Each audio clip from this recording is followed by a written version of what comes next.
And now we're going to go on to our discussion, which is going to be the art of Equestria. Of course, I will request that people bear with me here for a quick second because I have... Actually, a couple of things haven't happened that I expected to. Please give me a second here. No problem.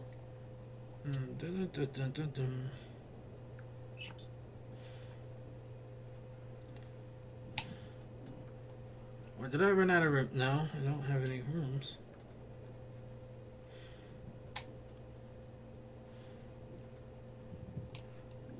This sucks. Okay, I might have done might have done something that didn't quite work out the way I was hoping, and I might not have.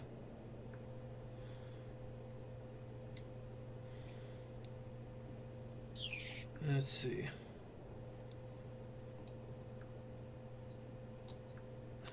You stand by while second figures yeah. things out. Okay, worst case scenario, I may not have... I had several pictures of the book that I was going to talk about as we were going, but unfortunately that may have had some issues happen here. I'm not entirely positive just yet. Hold on. By the way, CC just realized how depressing the wasteland is for me. It's like Wall-E, but without all the technology and entertaining stuff. That Oh, would be yeah. depressing. Okay. Alright, I think the pictures are actually uploading here. They're just taking a second. So, give me a quick second while I just see if Comet is able to join us up for the book here, and I will be right back. Please talk amongst yourselves for a second. No And if problem. any of you know anything about the book, feel free to just start chiming in about it. Okay. So, I see Stacy's going very deep into it, and I like the story that he is crafting. Yeah.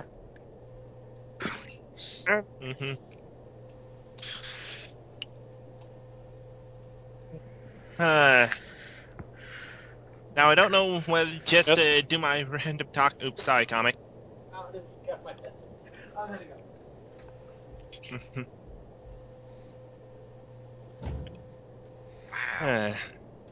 My yeah. Wi-Fi is acting weird on this computer. Yeah. At least you're not- worrying about Wi-Fi.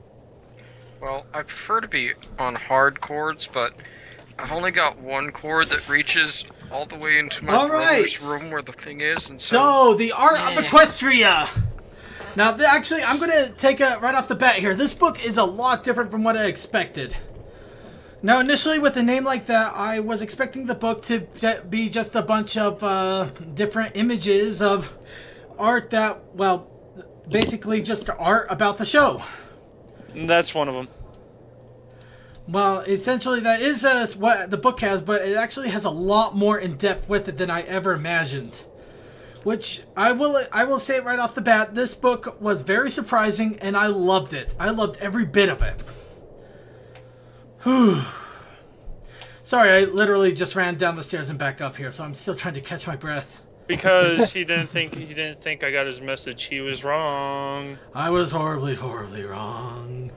But yes, the book actually comes in not just one, but several different parts, and it actually goes into a lot of depth and deep exploration of the entire show. Starting off with the contents of the book itself, it actually has a lot going on with it. It talks about everything from an introduction of the whole idea of the book, the evolution of Pony ever since its creation back in the 1970s. It actually talks about all of the different characters, all of their foes and villains that they've had to deal with, all of the creatures, and also Equestria itself. And it actually goes into a lot of depth behind how the characters are created, what the idea was behind the characters, including things about how the characters act and everything that they portray, just based off of what they wanted the different characters to be and how they wanted them to express themselves. It actually has a lot of information involved with it, and unfortunately, as much as I would love to tell you every little bit, I want to save a good chunk of it for people to actually go out and buy this book. which I will say right off the bat, go buy this book. Yeah, just looking at the images on the post there to buy it, I am very intrigued, because that's sketchings for scenes, and then the actual scene, how it came out. And it's beautiful. Wow. Of course, Josh, did you take a picture of this? I took a lot of different pictures of it, yes. It's on screen. I was about to say, I noticed the background. Yep. Now, of course, the book does contain art, story, well, not story, but show assets and show art. One of the big things is that it actually has an updated map of Equestria, including the frozen, the Crystal Empire, also the more southern areas, Dragon, like Griffinstone, all the other fun stuff out there. Wait, Griffinstone is across the river? Or I mean, does it have the yaks? Yeah. I think it might have all the way up there. See the? Yeah, actually, yeah, it does have Yakistan. If you look right there at the top left, it's right there. Nice. So yeah, it actually is. This is an updated map too, so that is a fun little thing regarding the map. Now, as I mentioned before, the first thing that the book talks about is the evolution of ponies. And of course, that also means that you see some of the early concept art and early ideas of My Little Pony, including the figures. So, yeah, you can kind of see how things progressed. I admit, I'm not a big fan of some of the earlier art styles in some cases. I can see where they were going with the 1980s style. And the 2009 just scares the living hell out of me. Because we all know Rainbow Dash dresses in style. No, that's 2003. That one at least makes somewhat sense. The 2009, I don't know. They look like aliens with giant feet. Yeah. Yeah. But yeah, the fun thing about this book is it talks a little bit, again, about the history of My Little Pony. It begins with introductions from both Mary Jane Began and also with some of the current show creators, including, Lauren Faust herself. Of course, the reason being because she's the whole reason that we have ponies the way they are today. Yeah. Now, the fun thing about this book altogether, while you're looking through all of this information, it gives you little tidbits, little details, and it also gives you plenty of things to look over, including early sketches of the characters, how some of their final sketches were coming out. You can see where a lot of vector art came from just from the art itself, and also how the characters eventually turned out. Of course, it looks like Applejack was always planned to have that Stetson right off the bat there, so that's a pretty interesting thought to see there. Now, of course, along with the book, you get to see really early art development. And when we're talking early development, you see how the characters looked a little bit differently, how some concepts were already out there, including bat ponies way right at the top there. How families were supposed to look. You can kind of see the foal there in the corner. Obviously, the eyes weren't as huge as they were before. Were just like those weird little black pools. But yeah, it's also really fun there because you see an odd but fun combination of both the old style and the new. And this is another reason why people like Cole and Commander wanted this book. It gives them where they can start to art from the sketch and how it's designed. That's that's the correct distorted voice of the future. But for those of you who couldn't understand him, it does give you a great place to start off when it comes to basic concept sketches, or if some of you were wondering how Lauren Faust or all these creators actually started their art, but you never really see the early sketch work. This shows you that early sketch work. It shows you all of the lines, all the imperfections, just random scribbles. I mean, Pinkie Pie right there, you can see lines all over the place. There's no way that is 100% perfect there. And this is Lauren Faust that created this. Wow. Yeah, I will point this right off the bat. These are all original sketches from Lauren Faust. Initial concepts of the characters. And also... see, I'm already selling you on it. And there's... I'm just barely scratching the surface. There is a lot to talk about in this book. Now, along with it, you also get to see some of the early ideas and thoughts that they did have for the characters. Big Macintosh actually was a lot smaller than he used to be. Applejack, I will admit it, she did not have her Stetson at first. In fact, there are several notes that Lauren Faust puts in the early Applejack sketches that she has a hard time drawing cowboy hats. Go figure.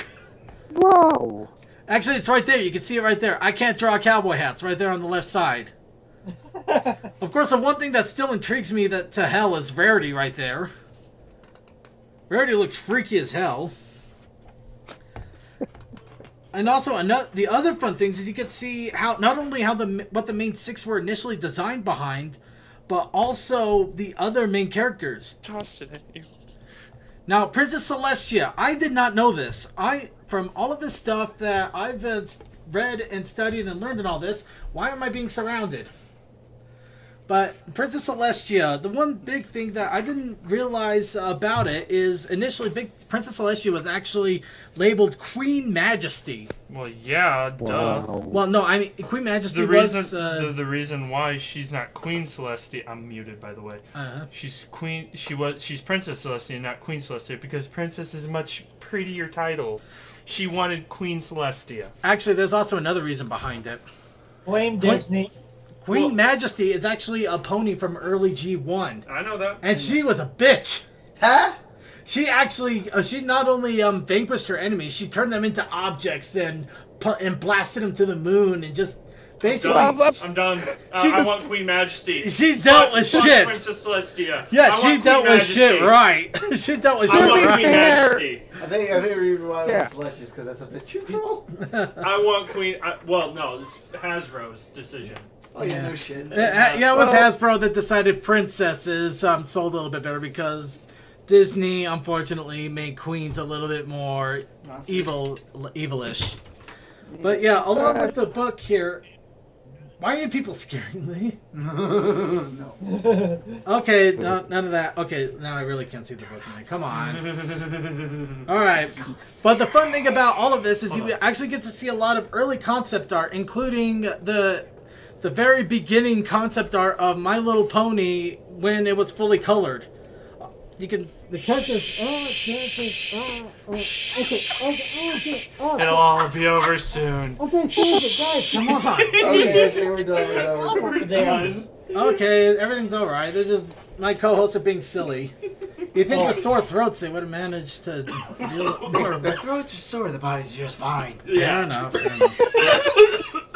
Point case. But in any case, you can see some of the finished early concept of the characters, including, oddly enough, Nightmare Moon, which, admittedly, she kind of looks like a total badass here. I like Even more Nightmare so. Moon. She's a fucking total badass. Yeah, especially in the concept there. But you really get an early idea of the characters, and one of the fun things that you also find out is all the ponies initially looked exactly the same. They were going for about the same body structure. The only difference would have been the hair, eyes, color, and cutie mark.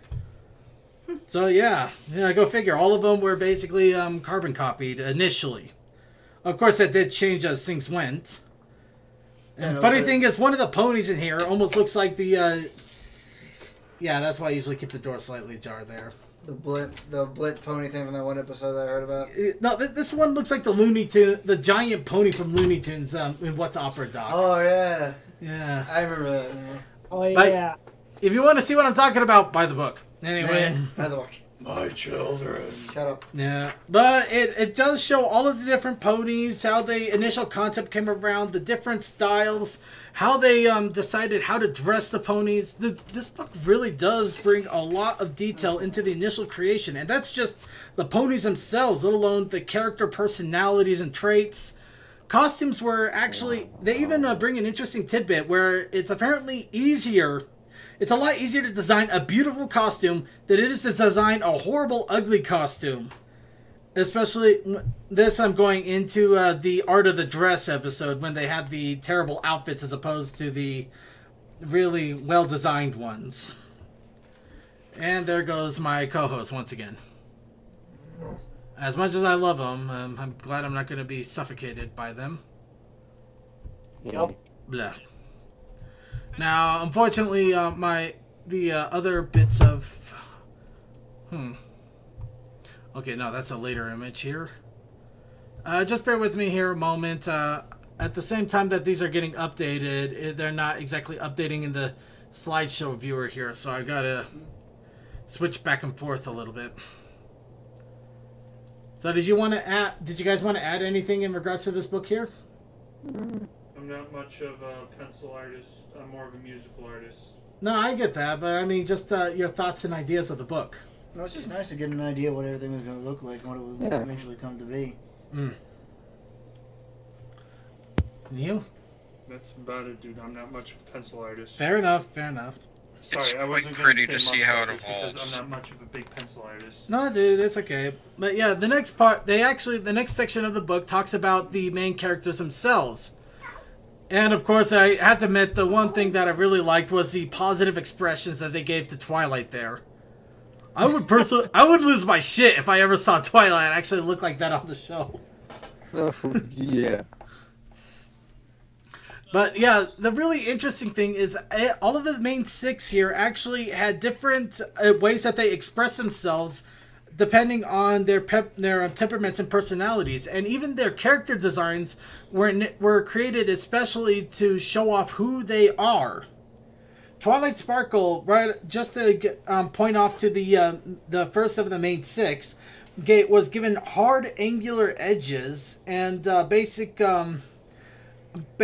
stiff-edged artistry just to show that she was a tidy pony that was in control, or at least tried to keep control.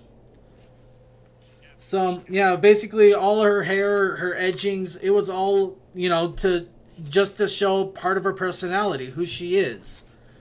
Along with those lines, the other main six also had different things going on with them. Rainbow Dash was obviously a bit more wild designed, is a lot more expressive when it comes to her face. Her expressions are all about body movement, gesture. I mean, when Rainbow Dash is really talking, really moving, she does move around a lot if you actually pay attention to the cartoons. Which is actually really interesting when you find out this stuff and then start looking at the cartoons again. You really see how all of the characters really have another dimension altogether that you may have never even noticed before. Damn, she is always moving when she talks. Yeah, she's a very moving, very expressive character. Fluttershy actually is a lot more expressive with her eyes. She's a little bit slow-moving, but her eyes give away her temperament, her thoughts, and her feelings. And of course, that's the whole Stairmaster thing at work there as well, putting it into consideration there. Of course, the one thing that people love about Fluttershy, other than the crazy hair, is her eyes. Yeah. Applejack, of course, she's just a little bit more down-home, down-country. She's not incredibly expressive with how she is, but she does have those slightly nuanced expressions. She's not dramatic, but she's, you know, to the point. Everything that she does is right down to the point. She's not elaborate. She's not frou-frou. As opposed to Rarity, where everything she does is elaborate. It's dramatic. It's frou-frou. You know, when she does an expression, it's a flourish. When she cries, it's a flourish. Everything she does has flourish.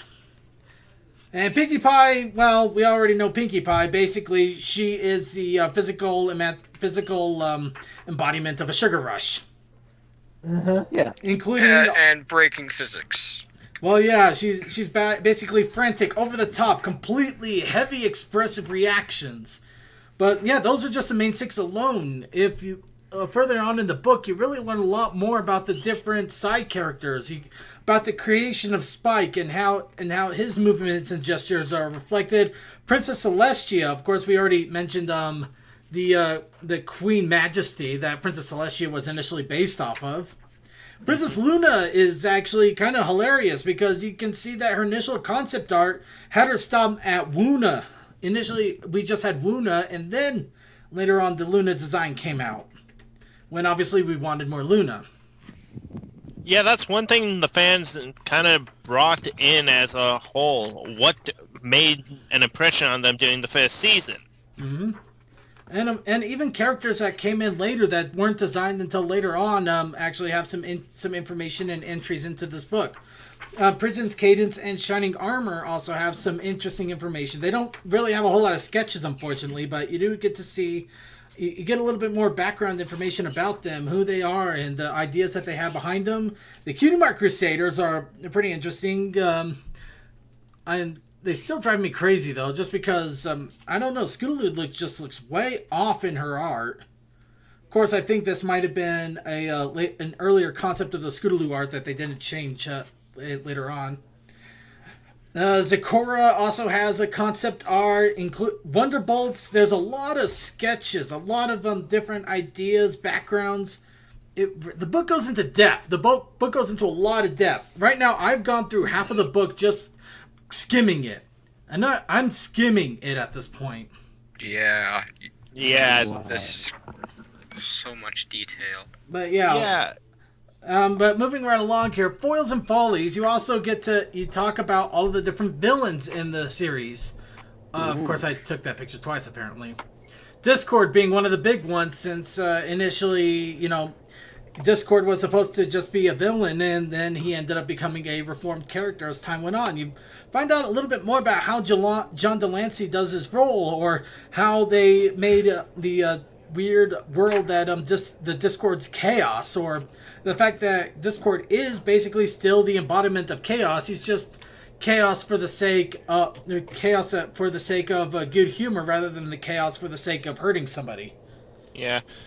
Also, you know that Discord was originally the name of Nightmare Moon. Actually, I don't know about that one, but I might have missed that little information there. Unfortunately, I had to skim quite a little bit of the book because I really didn't have a chance to really sit down and really read every little bit in this. There's a lot to digest in this book. This could be considered an encyclopedia of the show if you really want to. But yeah, not only Discord, Queen Chrissy has her own entry in here, and man, she changed a lot. I mean, I'm just going to put that image there for you guys for a little bit here. But yeah, you also got entries on Queen Chrissy, Aoi Zodal, King Sombra, even Lord Tyrek had an entry. He actually changed up a bit from what they initially planned. Yeah, and his G1 appearance. Well, not just that, but I mean, looking at the chrysalis things there, you can see that the main changelings took from that secondary picture. Yeah, and the first one kind of reminds me of the Ox style they went with the Dazzlings in their siren form in the second Equestria Girls movie. Yeah. Yeah. Wow. The funny thing is, you even got Starlight Glimmer in here, which is kind of hilarious now, considering, but when this book was created, Season 5 was not quite over yet, but you do get to see a lot of Season 5 assets near the end of the run, so they had a little bit more information about how the season was going to end. Yeah, and boss, remember, this is about foils and foes. Starlight Glimmer was first a foe. I know, and so foil. is Discord. Discord, so yeah. But now, of course, we're on to creatures and mythical beasts, and even the different creatures that they encounter in the show have a lot more detailed sketches, thoughts, ideas, what they were going for, what they were trying to portray. Everything from Cerberus and Orthos to the Chimera, Sea Serpent, Cragdile, Minotaur, Ursa Major. You actually get to see the full Ursa Major and really get a concept of how big Ursa Major is compared to a pony. You even get to see little sketches of the Timberwolves, which it's crazy stuff here. Oh man, I can't even begin. The Hydra. Oh, the Hydra concept art is crazy. Of course, I'm kind of glad with the Hydra concept they did go with. One of them looked like a bunch of mini spike heads on a freaking dragon at some point. Spike heads on... It's the best way to describe it. I don't know how to... It doesn't look quite right. It's weird. Like the spike head on a Tyrannosaurus Rex's body? We'll go with that. But another big one, Cockatrice. The Cockatrice actually had a ton of design changes. Wow. Well, it's kind of going from a basilisk to a cockatrice. Yeah, but design changes. I think that's just trying to see just how snake or how chicken can you be to get something that looks nice. That looks a little bit of both, but at the same time works for what they're trying to shoot for. Exactly. Yeah, you could also see this as the way it grows as well. Yeah. Now, another fun thing about it is you also have some characters in here that initially you never saw an art design for. Basically, the Arimasapi, the Cyclops. Huh. Wait, who? The dude that stole the treasure in Griffinstone. Yep. Oh. Yeah, the big cycloptic goat monster. Yeah, the only things you saw of him were stylized art designs and a skeleton head. This is actually the first time I actually got to see something that was that looked like show cartoon concept. Sorry, yeah, I know that was a horrible pronunciation. I don't know how to pronounce what in the world that was. But yeah, you just saw stylized art of how the cycloptic character looked.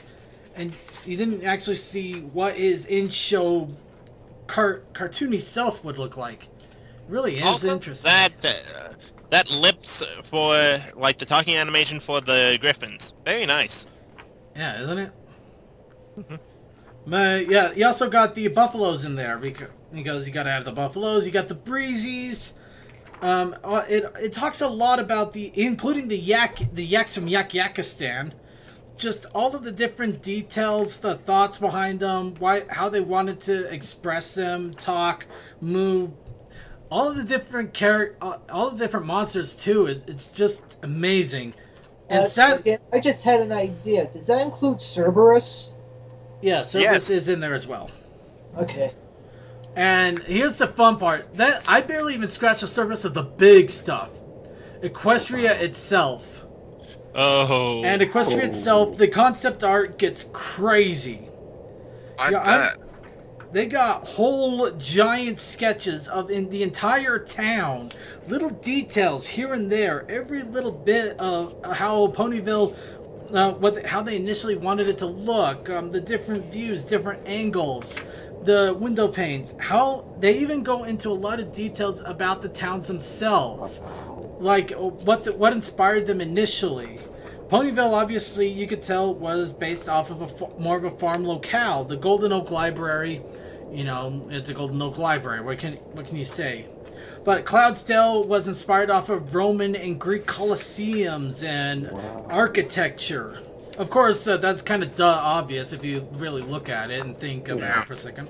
Fluttershy's Cottage actually has a lot of little nuances in there for an animal caretaker. Little pathways that critters can take that are in the background, that little causeways, what do they call it in here? Habit trails. Yeah, that makes sense. Yeah, I mean, it makes perfect sense, but it's those little details that really make that do a show and art justice. It's really it really is amazing all the details that you can see that they put into this. Carousel Boutique actually is designed like a carousel, but it also has a lot of Verity's Flourish and her own design in it. Sugar Cube Corner obviously looks like a giant dessert made out of a house. Yeah. House made out giant dessert. Now, Canterlot is actually funny because it's not only named just to be a kind of a pun off of Camelot. The whole idea was designed off of the Arthurian castle architecture.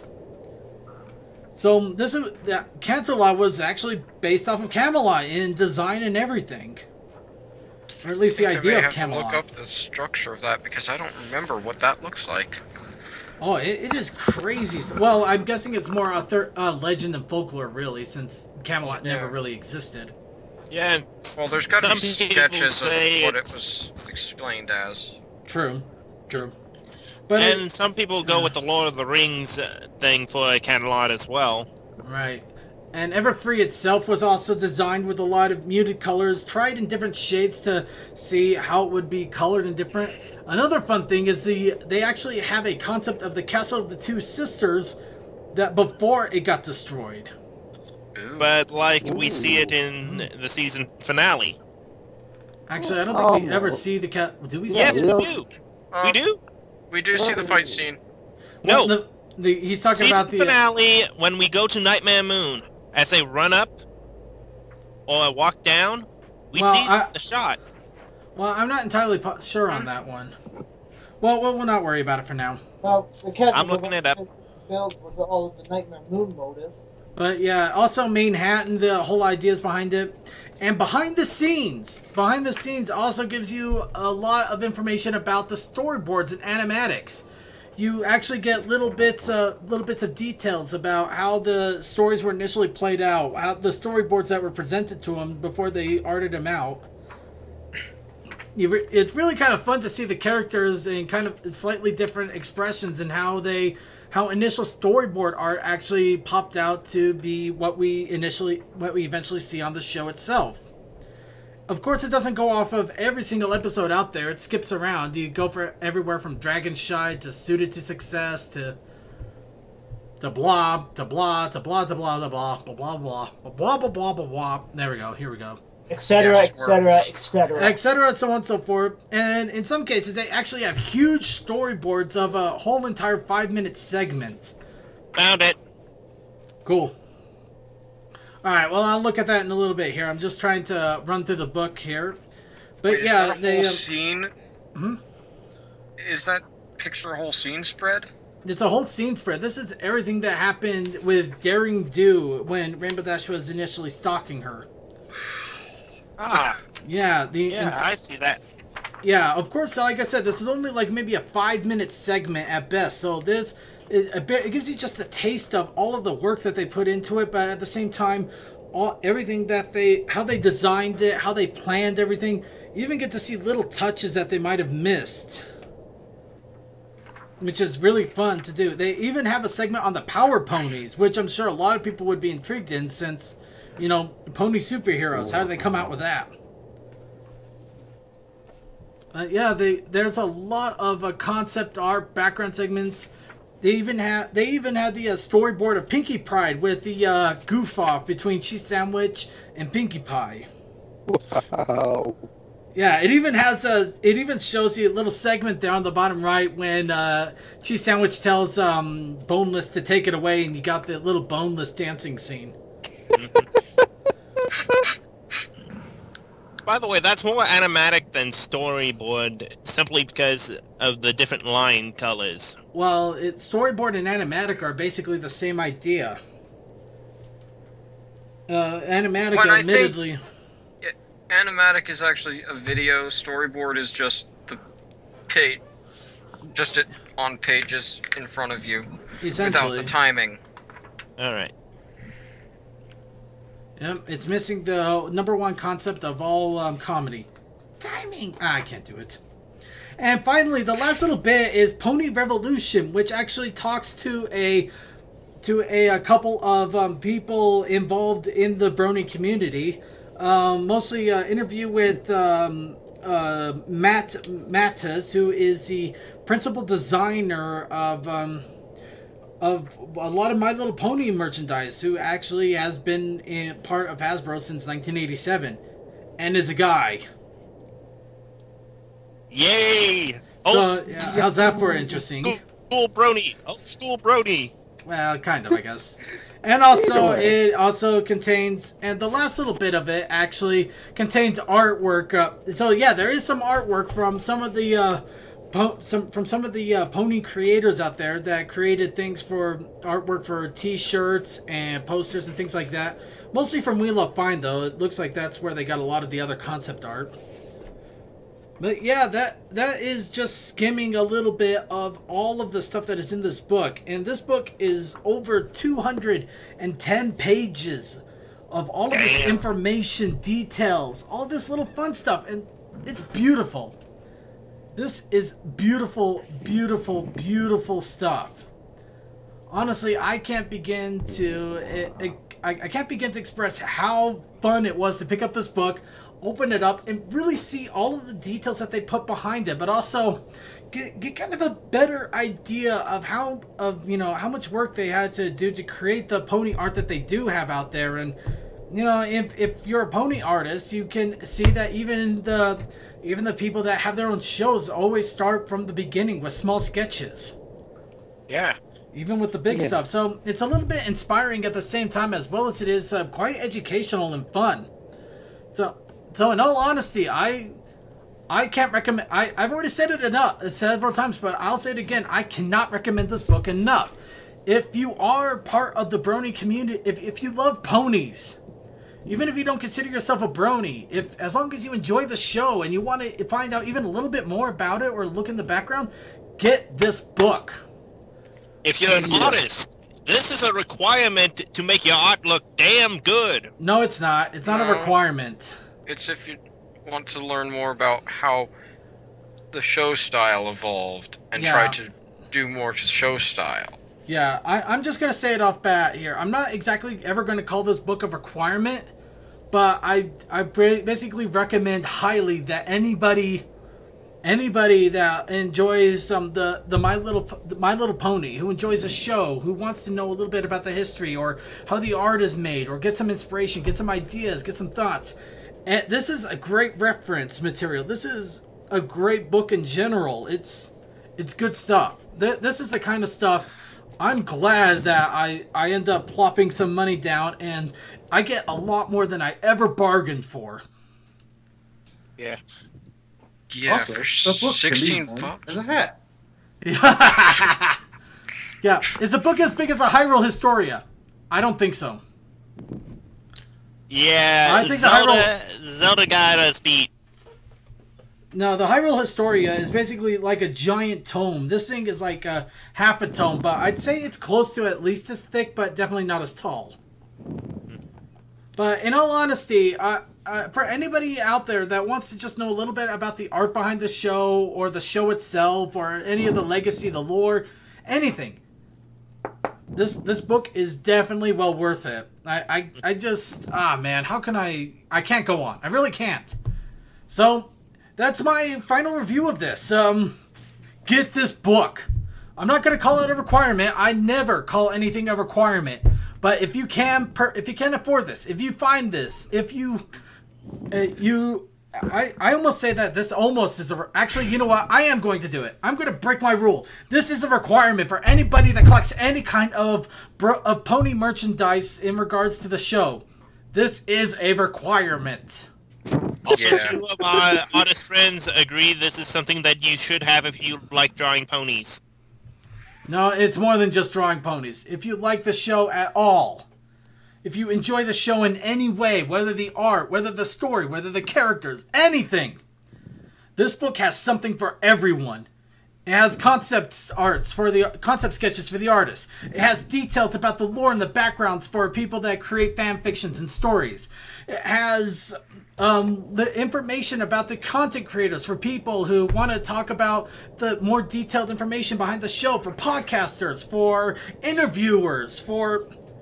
My God, this is the reference book that anybody needs. Back when I was I'm definitely in a mythology class, if there had been a book like this, I would have gotten it just so that I could have had something nice to present for that mythology class, because it would have had all of the little bits of lore that I wanted to explain. It's true. And I think that's something to be said. If something has a lore, has mystery to it, people will want to read and learn more about it. You said lore, not a lore. Lore, as in the actual... I know. Right. You said a lore. Well, both lore and a lore. Lore, great glory. It works. It still works. I have a speech impediment, and I will lore, always use that. information galore. Let's go ahead and move on to the next shore. Okay. But yes, but in all honesty, yes, I would recommend picking it up. It's actually list priced at $30. However, online, I'm seeing it priced everywhere from $17 to $18 to $20. It does cost a little bit of money, but I'd say it's well worth any kind of investment. Just try to buy it a little bit on the discount side, because $30 is still a bit of a hard pill to swallow at points, and if you can get it cheaper, I would recommend it. Yeah, this $16.47. That's a great price for it, I'd think. Yep. Yeah.